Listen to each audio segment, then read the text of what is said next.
Life is short, brutally short, but most people walk around like they've got an eternity in their back pocket. Here's the truth. The average human life lasts about 30,000 days. That's it. And if you're 30 years old, over 11,000 of those days are already behind you, gone. No, rewind. We love to say someday, but someday is a dangerous illusion. It whispers comfort while stealing your urgency in the next few minutes.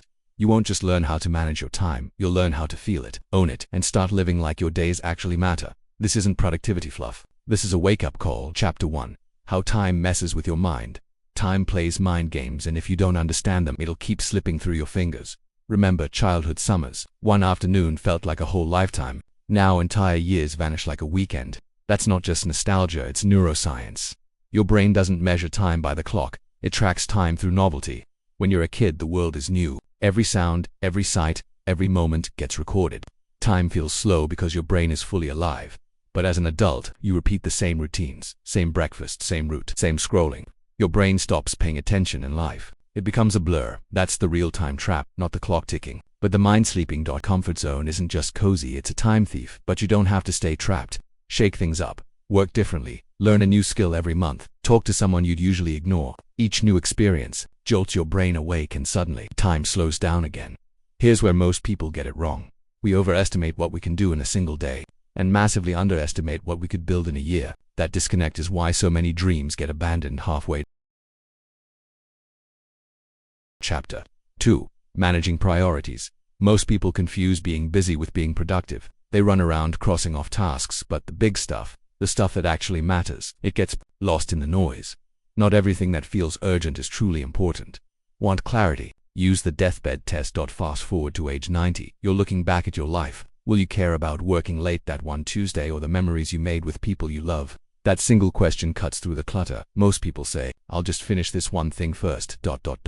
And meanwhile, their real priorities quietly slip away. Successful people think differently. They know this secret. What you choose not to do matters more than what you do. Try the two-list strategy. Write down everything you want to accomplish. Then circle the top 3. That's your life. The rest, distractions in disguise. Everything else just noise. Think of life like compound interest. Small, intentional choices repeated. But here's the trap. Social media, meetings, endless notifications, they bleed your focus dry, slowly, quietly. The fix isn't more hustle, it's elimination. Cut the fluff. Be ruthless with your time. Because here's the truth. Not everything deserves your energy, and not everyone deserves your attention. Chapter 3. Relationships. Relationships are like emotional bank accounts. Every interaction is a transaction, a kind word, deposit, criticism, silence, sarcasm, withdrawal, and just like a real account, you can't keep taking if you're never giving. I don't know why they're distant. Well, maybe it's because the only time you reach out is when you need something. Here's where most people get it wrong. They go big, grand gestures, pricey gifts, fancy dinners. But that's not what builds connection. It's the small, consistent deposits. The hey, I'm thinking of you texts. The how did your interview go? The little check-ins when life gets heavy. Those moments, they matter more than any birthday surprise. And here's something most people overlook. Shared struggles create the deepest bonds. Going through hard times together cements trust in a way fun never could. And don't sleep on your weak ties. The barista, the neighbor, the coworker you barely know. Those casual connections, they're often the door to new ideas, unexpected support, and real growth. Your inner circle keeps you grounded, but your outer circle, that's where the expansion begins.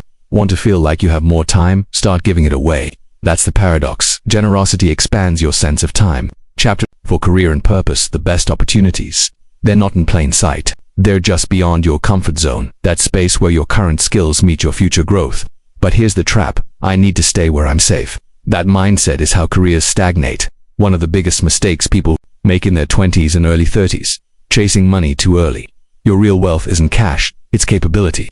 Treat every new skill like a lottery ticket. Stack enough of them and your odds of a breakthrough explode. Want a better future? Follow curiosity, not cash. Forget the old idea of climbing a career ladder. That ladder is broken. Modern careers look more like jungle gyms. You go sideways, diagonally, sometimes even backward. But every weird move, it's adding tools to your belt. Comfort might feel good now, but it's career quicksand. The longer you stay somewhere you've outgrown, the harder it becomes to leave. Here's a surprising strategy. Use procrastination. Seriously, when you avoid one task, you often end up diving into something new. That's not laziness, that's direction. Sometimes the things you turn to when you're wasting time are pointing you toward your real passion. That's not the end, that's the beginning. Chapter 5. Health and vitality. Health isn't just about adding years to your life, it's about adding life to your years. Your physical energy affects everything: your mood, your focus, your relationships, your career. So ask yourself, would you rather have 8 hours of high energy or 12 hours where you feel like a zombie? Energy greater than time. Every single time.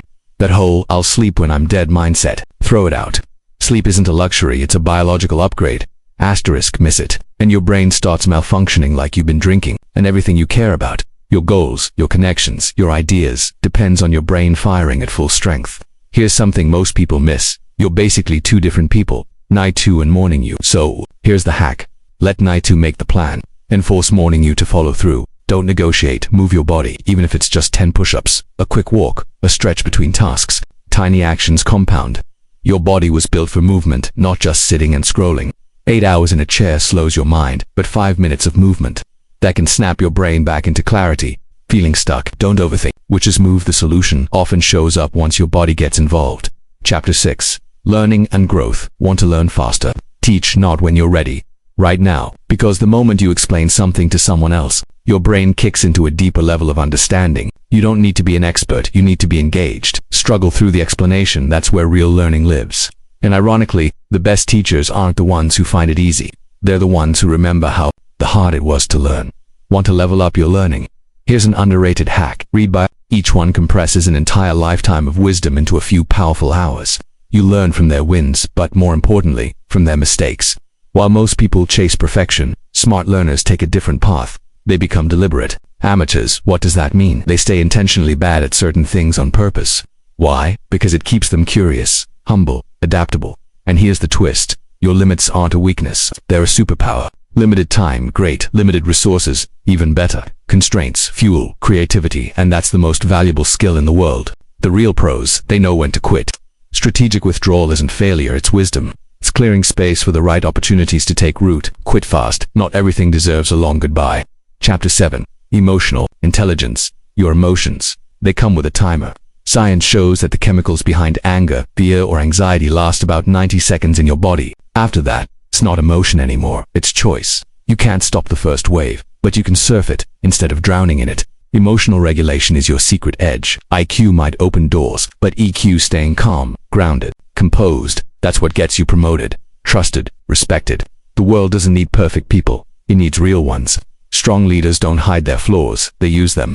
They show just enough vulnerability not to seem weak, but to build trust. Because people don't connect with masks, they connect with honesty. Here's a mistake most people make: avoiding hard conversations. They feel small now, but left alone, those issues grow. Like emotional interest compounding in reverse. The longer you avoid, the more it costs you. And don't sleep on gratitude. It's not just a feel-good buzzword. Gratitude is emotional wealth. Every time you practice it, you gain something and never lose a thing. Chapter 8. Financial wisdom. Money isn't just about status, it's about freedom. Most people don't lose money all at once. They bleed it slowly through lifestyle inflation. A bigger paycheck leads to a bigger house, a flashier car, more responsibilities, more stress. You're not richer, you're just busier. You think you've made it, but you're sprinting on a treadmill, going nowhere fast. So ask yourself this: would you rather earn $100,000 working 80 hours a week, or $70,000 with your afternoons free? Your true hourly rate isn't just what's on paper, it's what you sacrifice to earn it. Here's a mindset shift. Most people buy things and rent experiences. Smart people do the opposite. They rent things and invest in experiences because memories grow in value. Possessions don't.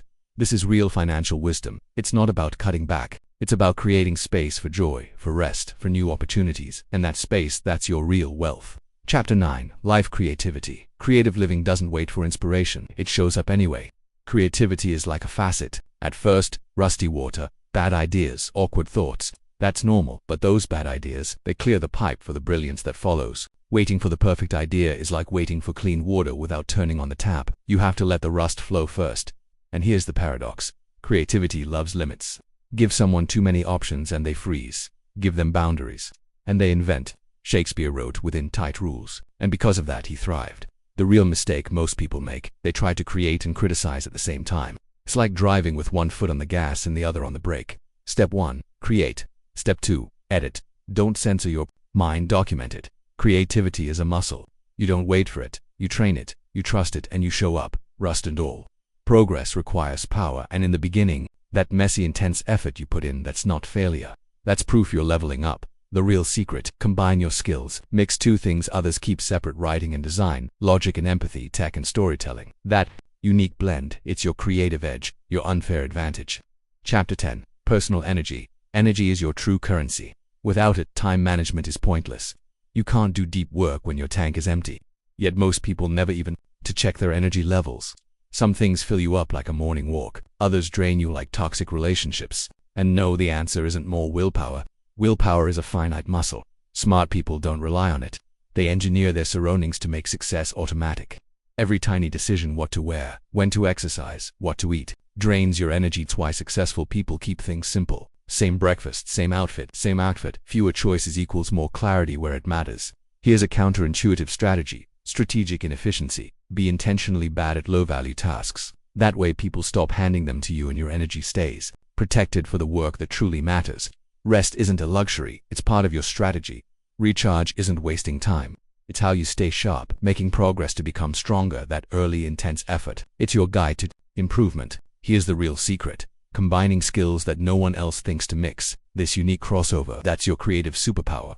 Chapter 10. Personal energy. Your energy is your most valuable resource. Time management is useless if your energy is gone. You can't do meaningful work when you're running on empty. Most people never check their energy levels. They don't realize some activities boost energy, others drain it. A morning walk, energy booster; toxic friendships, energy vampires. I just need more willpower. But willpower is a muscle, and muscles get tired. Smart people don't rely on willpower. They design their environment to make good choices automatic. They think about decision fatigue. Every choice takes energy: what to wear, what to eat, when to work out. That's why successful people wear the same clothes, eat the same breakfast. They're saving energy for the important stuff. Here's an unexpected trick: strategic inefficiency. Be intentionally bad at non-essential tasks so people stop asking you to do them. That's how you protect your energy for what you do best. Recharge isn't wasted time, it's how you stay sharp. Chapter 11. Social capital. Doubling the value of your time starts with this truth: success isn't just about what you know, it's about who you know. But real social capital, it's not about collecting business cards or LinkedIn connections. It's about building genuine relationships. There's a simple formula: time plus vulnerability plus shared experiences. You can't skip any of those. Real connection needs all three. I don't have time to network misses the point. Real networking isn't about taking, it's about connecting. The best networkers aren't just popular, they're matchmakers, introducing people who should know each other. Most people don't put effort into friendships, they just wait for big life events to reconnect. But strong relationships, they're built in the small moments: a check-in text, a quick coffee. That's where real bonds grow. Think of a community like a garden. You can't plant all the seeds at once and expect them to grow. You need consistent little actions to nurture it. Every conversation is like water. Every introduction is fertilizer. Truly successful people build their community before they need it, because when you do need it, it's too late. Chapter 12. Mental models. Mental models are your brain's shortcuts for understanding reality. But here's the catch: the map is not the territory. Your mental models are always simpler than reality. That's both their strength and their weakness. Most people only see what's in front of them. They're playing checkers while life is playing chess, thinking 2 steps ahead. That's your edge. It's not just what happens next, it's what happens after that. It might sound obvious, but it only is if your mental map isn't missing pieces. That's why having multiple perspectives isn't just helpful, it's essential. Here's the real truth: knowledge isn't power, understanding is, wisdom is. Tomatoes are technically a fruit, but you don't put them in a fruit salad. Knowing a fact isn't enough. Smart people look for patterns. Try thinking in reverse. Instead of how do I solve this problem, ask how did I create this problem. Sometimes the fix is stopping the cause at its root. Chapter 13. Designing your life. Your life isn't something that happens to you, it's something you actively design. Asterisk, think of it like a portfolio, not just of money, but of experiences, relationships, skills, and dreams. Most people overestimate the value of planning but underestimate its power. Designing your life isn't about perfect plans, it's about running small experiments to find out what works. Most people think they need to figure everything out first, but that's completely backwards. You don't think your way into the right life, you don't act your way into it. Here's the part everyone misses about growth: tiny changes create massive results. Want to shift your life? Start with one small habit, just 5 minutes. That one move builds momentum. And maybe it's not your life that needs fixing. Maybe it's how you're measuring it. We're taught to chase status, stuff, and money. But what if your version of success was different? What if it meant being present with family, learning something new, or making someone's day better? Monthly check-ins can save you from a lifetime of "I wish I had." Because the goal isn't to find more time, it's to make the time you already have matter. Every principle we've talked about, time, energy, focus, connection, they all come together to build a life that feels right to you. And here's the truth, time will pass no matter what. Your habits shape your days shape your years, and your years shape your entire life. So start with something small, test it, adjust it, grow with it, because the best time to live on purpose isn't later, it's now.